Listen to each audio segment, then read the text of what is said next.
Né sous le nom de Mario Girotti mais connu dans le monde entier sous le nom de Terence Hill, la star du western spaghetti est entrée dans le cœur de millions de personnes non pas sur le dos d'un cheval en chair et en os, mais à travers son rêve d'action et de comédie au cinéma. Ce que beaucoup de gens ne savent pas, c'est qu'il y a eu une grande douleur dans sa vie, depuis son sauvetage miraculeux jusqu'à la mort tragique de son fils Ross, qui a changé sa vie pour toujours.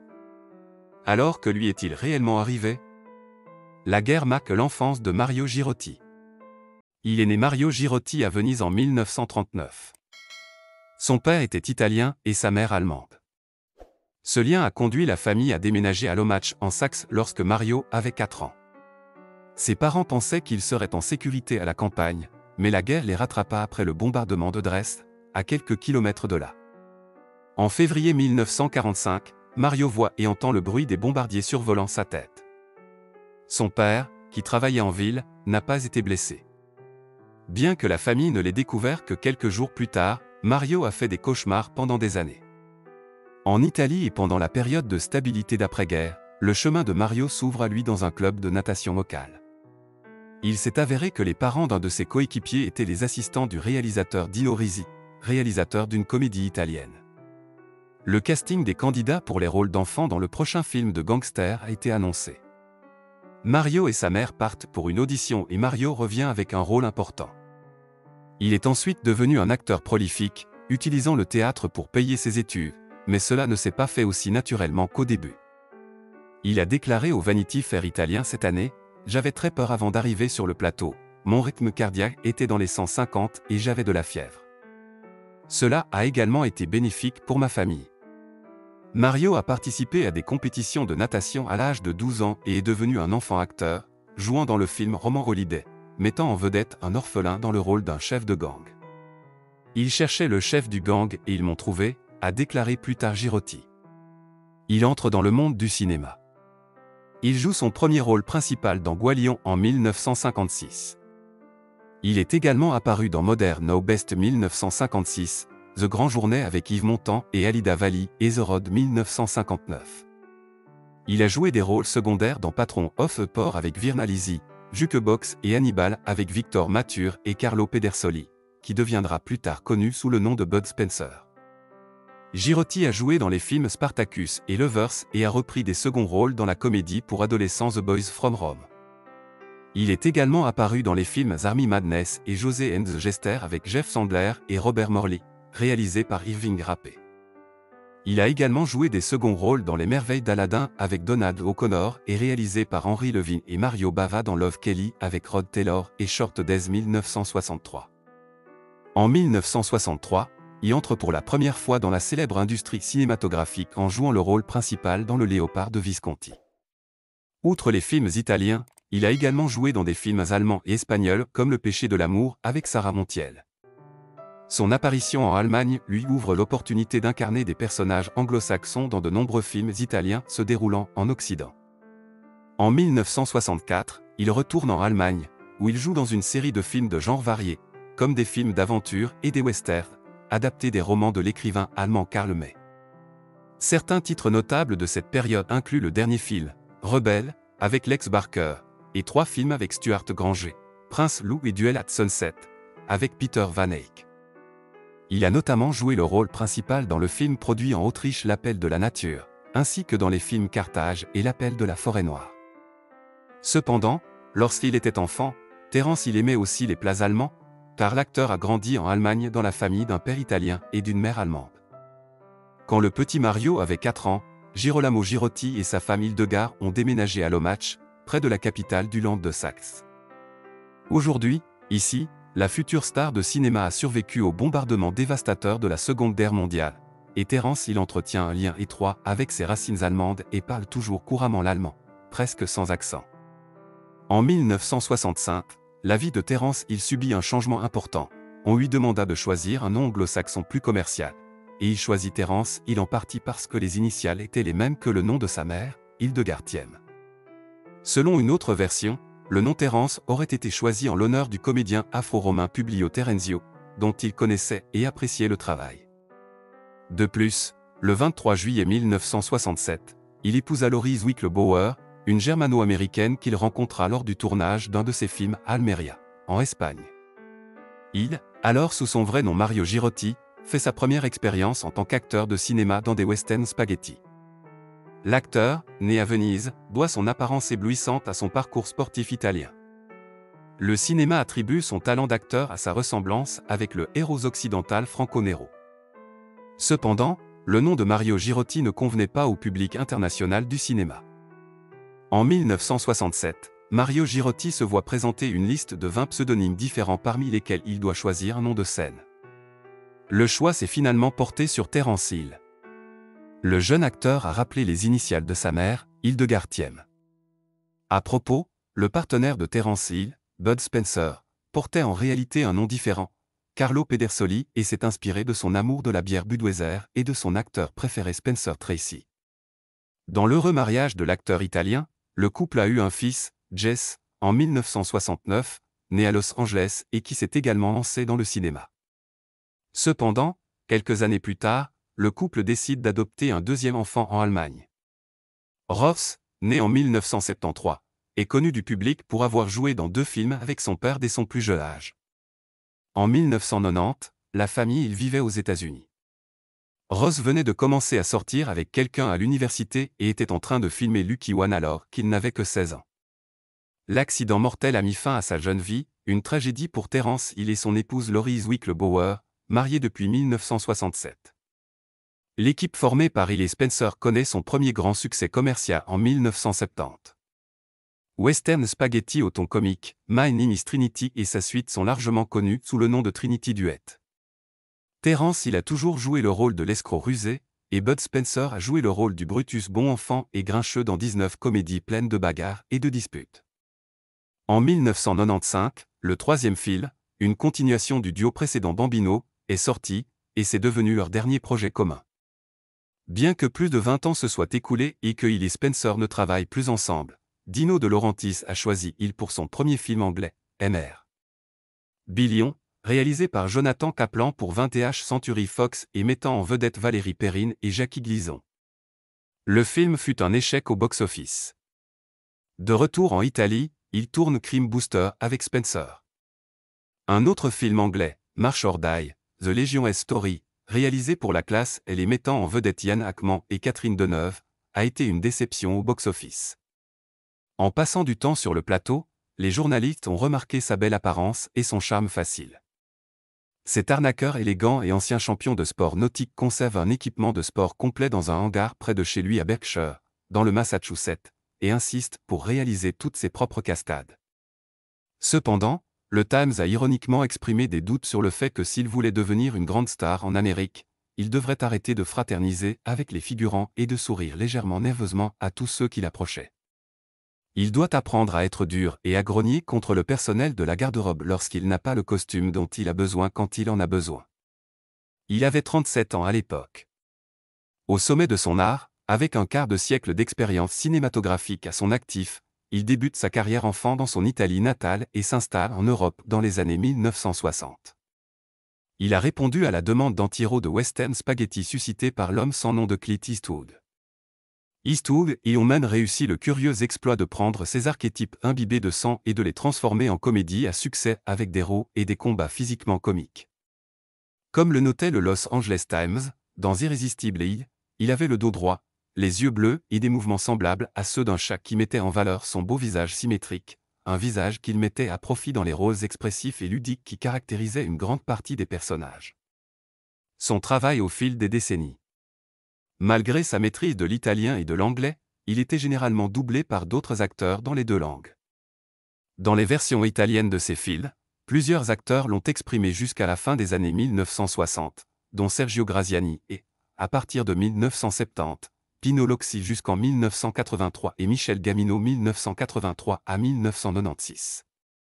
Pour le doublage anglais, Lloyd Bautista l'a doublé dans 6 films, dont la trilogie Cat Stevens et Bessie, et Roger Brown l'a doublé dans la plupart de ses films du début des années 70. Dans les films d'Ay Khaled Me Trinity et A Genius Became Two Partner, il a fourni sa propre voix en anglais. Heston a appelé à la paix. Ce n'était peut-être pas tout à fait le tour final lorsqu'il a porté un nouveau coup à Vidal, lui conseillant, selon les mots de son ami M. Reagan, que les faits sont des choses têtues. Il semble peu probable que M. Vidal aurait laissé passer cela sans une dernière explosion de répliques. Ce qui rend Ben-Hur unique, c'est que son sous-texte passe par le dialogue, permettant au spectateur de vraiment le considérer. Dans la plupart des films péplum, le sous-texte homoérotique est visuel, ce qui est plus évident, mais aussi plus facile à révéler. Cornelius Icon explique que ce qui distingue vraiment péplum, c'est que le thème central de ces films est la forme masculine. Cornelius continue en disant que le corps masculin est exposé. D'autres genres s'intéressent à l'exploration de la masculinité, mais le cinéma romain est apparu comme une exploration de la masculinité, en particulier de la forme masculine.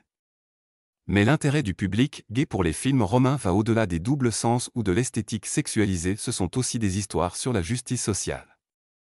En plus de représenter la masculinité sénile, ces héros reflètent également des idées sur la communauté, la justice et l'inclusion.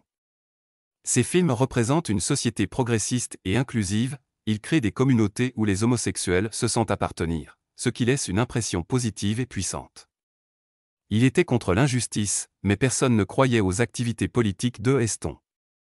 La première phase de sa carrière comporte 4 phases, de 1955 à 1961. Il soutient les candidats libéraux-démocrates à la présidence et rejoint les pétitions en faveur des causes politiques libérales de 1961 à 1972. Il a continué à soutenir les candidats démocrates à la présidentielle, dépassant Hollywood pour devenir un militant national en faveur du Civil Rights Act de 1964. De 1965 à 1971, il a été président de la Screen Actors Guild et est entré en conflit avec son rival libéral Ed Asner. En 1968, il a contribué à plaider en faveur de mesures de contrôle des armes à feu, rejoignant d'autres à Hollywood pour soutenir le Gun Control Act de 1968. Mon nom est Trinity a été un énorme succès financier, devenant à l'époque le film italien le plus rentable. En Italie, la série a été regardée 14 554 172 fois, un record détenu auparavant par son prédécesseur My Name Was Trinity avec 12 267 000 téléspectateurs. Le film est actuellement le 7e film le plus réussi en Allemagne. Le film a également été présenté en première aux États-Unis en 1994. La dernière collaboration cinématographique de E. Spencer était dans le même genre. Il a joué l'épéiste titulaire dans Blackie the Pirate, dans lequel Spencer a joué un petit rôle. Le tournage de ce film a eu lieu peu de temps après la fin du tournage de My Name Was Trinity, et jusqu'à la sortie de ce film, personne ne savait quel succès il aurait ni quelle formule assurerait son succès.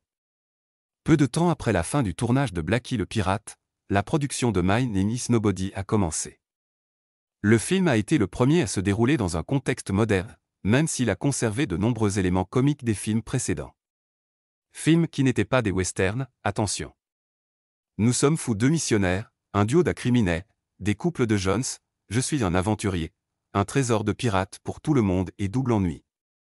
Miami Super Cop était leur dernier film ensemble en dehors d'un western et leur dernier avant de se réunir 9 ans plus tard pour leur dernière collaboration visant à résoudre des problèmes. En 1975, leur film avait rapporté plus de 50 millions de dollars en Italie. Beaucoup de leurs films ont des titres alternatifs selon le pays et le distributeur, certains ont des versions italiennes plus longues qui ont été montées pour une sortie à l'étranger. Ces films ont gagné en popularité auprès des deux acteurs, notamment dans de nombreux pays d'Europe, certains pays d'Asie et d'Amérique du Sud. Bien qu'ils parlaient couramment l'italien et l'anglais, dans les versions italiennes de ces films, il était généralement exprimé par d'autres acteurs dans les deux langues. Plusieurs acteurs l'ont exprimé à la fin des années 1960, où il était principalement doublé par Sergio Graziani. Elle a été interprétée par Pino Locchi de 1970 à 1983 et Michel Gamino de 1983 à 1996. Pour le doublage anglais, Lloyd Bautista l'a doublé dans 6 films, et Roger Brown l'a doublé dans la plupart de ses films au début des années 1970. À partir de Billion, il a fourni sa propre voix en anglais. La mort de Bud Spencer a été un choc pour Hill. Après la mort de sa co-star Bud Spencer, Terence Hill a continué à se produire en solo devant la caméra. Terence Hill s'est dit dévasté par la mort de Bud Spencer, son partenaire dans les aventures cinématographiques, qu'il appelait également son meilleur ami. « J'ai perdu mon meilleur ami, cela m'a choqué », a déclaré Terence Hill dans des déclarations publiées par le Corriere della Sera. Journal. Après avoir appris le décès de Bud Spencer, décédé lundi à l'âge de 86 ans, Bud Spencer a déclaré au journal espagnol LP en juillet dernier que les deux hommes s'étaient rencontrés lors du tournage du film. Il allait tourner un film avec Peter Martell, mais la veille il s'est blessé, ce qui l'a empêché de participer au tournage. Ensuite, les responsables du film ont rapidement cherché une autre personne et ont choisi Terrence, qui avait déjà travaillé sur le Léopard et tournait, à cette époque, avec Rita Pavone. De là a commencé une relation qui se poursuit encore aujourd'hui. Il n'y a jamais eu de conflit d'ego parce qu'il était un acteur de formation et j'étais toujours un débutant, a déclaré Bud Spencer n'avait pas beaucoup d'expérience en tant qu'acteur à l'époque et jouait des rôles mineurs. Il s'intéresse au cinéma grâce à son beau-père Giuseppe Amato. Avant de devenir acteur, Bud Spencer a travaillé comme ouvrier et bibliothécaire au Brésil, en Argentine et en Uruguay, où sa famille a émigré à la fin de la Seconde Guerre mondiale. À son retour en Italie, il devient 2 fois nageur olympique.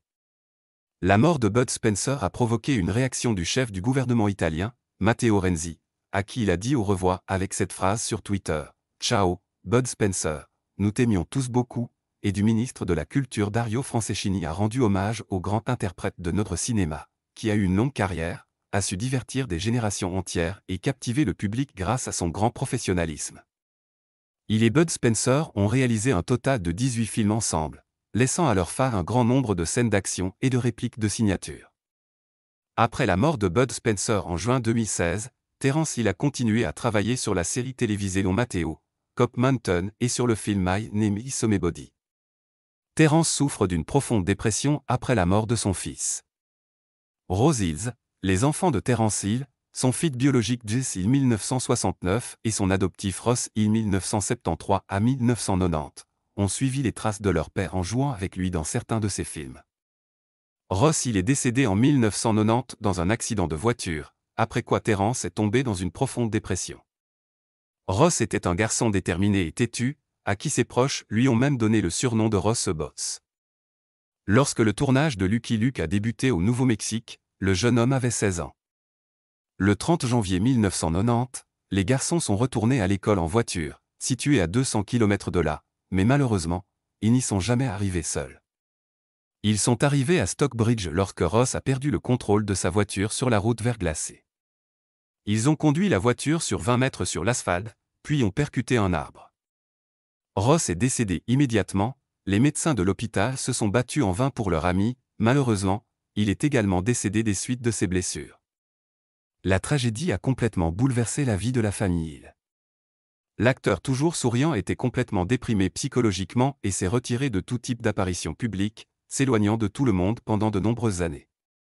Il se reprochait seulement de ne pas pouvoir se pardonner que Ross ait pris le volant à un si jeune âge. Il s'est reproché non seulement la perte de son fils, mais aussi celle de son ami.